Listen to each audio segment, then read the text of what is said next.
تنحى يا حزن واهجر فؤادا توكل بجد بعزم. جب اللہ تعالیٰ کو کوئی بندہ پسند آ جاتا ہے، اچھا لگتا ہے، تو اس کو اپنے آپ سے جوڑتا ہے. حدیث پاک کا مفہوم ہے کہ جب اللہ تعالیٰ کسی کے ساتھ بھلائی کا معاملہ کرتا ہے تو علم دین کی سمجھ عطا فرماتا ہے.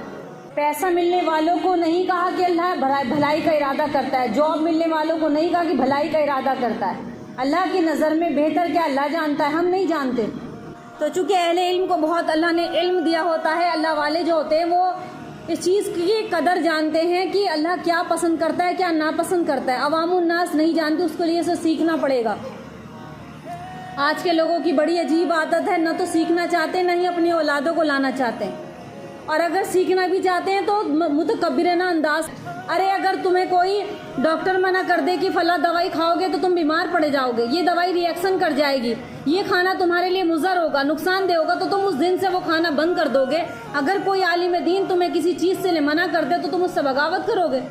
اور سب سے زیادہ مقام کس کا ہے؟ اللہ کے نبی صلی اللہ علیہ وسلم کا. اللہ کے بعد صحابہ اکرام جب اللہ کے نبی کی خدمت میں آیا کرتے تھے دین سیکھنے کے لیے، دین کی عظمت بتا رہی ہوں میں، دین کی عظمت اور دین کے پڑھنے پڑھانے والوں کی عظمت.